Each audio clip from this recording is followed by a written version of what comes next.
Well, hello, my friends. Welcome to Granny B's house. Are you having a good day? Oh, I hope so. Granny B's having a pretty good day.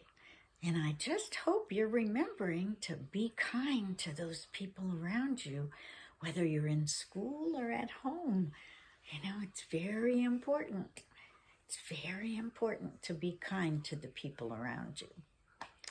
Well, I have a silly book today, and I doubt I'll ever read it in a classroom, and you'll understand why when you see it.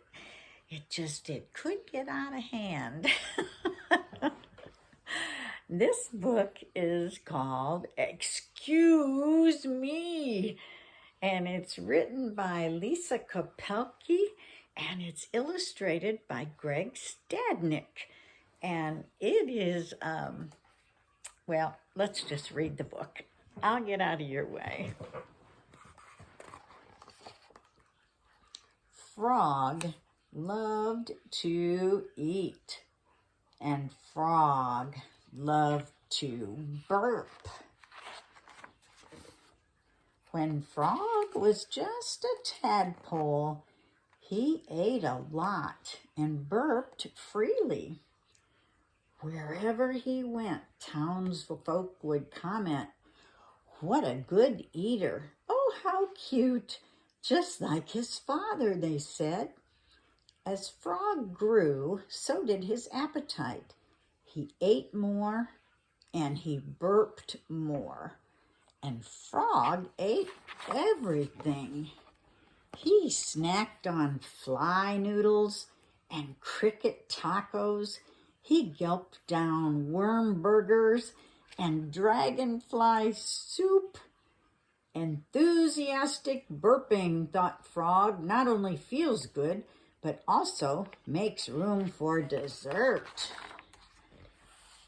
As Frog got older, he began to notice that not everyone appreciated his burping as much as he did. At first, they held napkins up to their faces and looked away. Ahem, folks say. One time, after a delicious dinner and a huge burp, Frog's friends actually got up from the table and left. "Yuck," they cried as they all stormed out the door. Agenda: burping. Gassimus expelleris grossimus. Finally, the townsfolk reached their limit. Mr. Mayor called a meeting. "Something has to be done," he said. They took a vote and decided to send Frog up the river. Frog was sad and confused. He packed a big lunch, waved goodbye, and left for his journey. Along the way, Frog grew hungry and he stopped to eat. After a tasty meal, a loud burp, and a long nap, Frog awoke to a faint, familiar sound in the distance. Curious, he followed the sound. As Frog got closer, he realized it was the sound of burping. Happy, beautiful burping. He wandered into the town and saw new frogs of all shapes, sizes, and colors, eating and burping freely. Frog was excited. The new frogs welcomed him with open arms and stinky burps. Frog jumped right in. They dined on centipede soufflés and ladybug stew.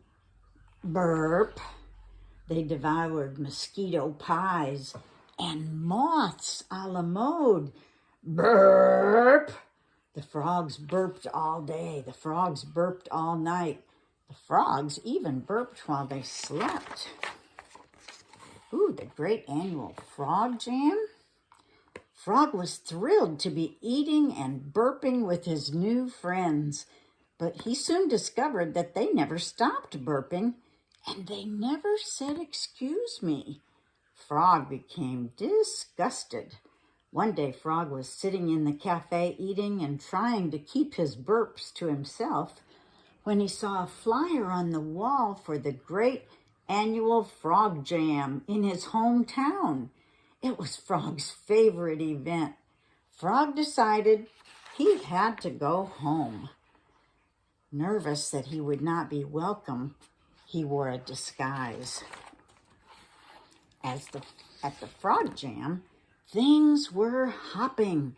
The smell of exotic foods filled the air. Frog's mouth watered in anticipation as he strolled over to the food stands.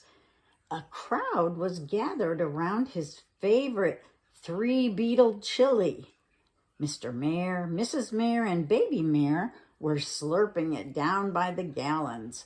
Frog joined in and ate so much so fast that a large burp almost escaped. Frog tried to hold it back, but then Baby Mayor let out a giant burp. "Excuse me," he said in a small voice. One by one, the crowd struck up a chorus of burps. They couldn't help it. Even Mr. Mayor and Mrs. Mayor were burping. A three-beetle chili cloud hung in the air. "Excuse me," they all cried. Frog could not keep it down any longer. The burp was so big, his disguise flew off. The crowd gasped, "Burp!" Excuse me," said Frog. "Frog," Mr. Mayor declared, "you are excused." The townsfolk cheered. They were glad to have Frog back, and Frog was glad to finally be home. Frog still loved to eat, and Frog still loved to burp, but Frog decided that he loved having his friends most of all. "Burp, excuse me." Well, I hope if you get the urge to burp after you eat, you will have good manners and say "excuse me" like Frog learned to do. Burping is probably a good thing. It clears out all that gas in your tummy in a less offensive way than it could, huh? Well, you know that Granny Bee loves reading stories to you, and I just want to remind you to use your manners. Have to add one more thing to our list of things to do.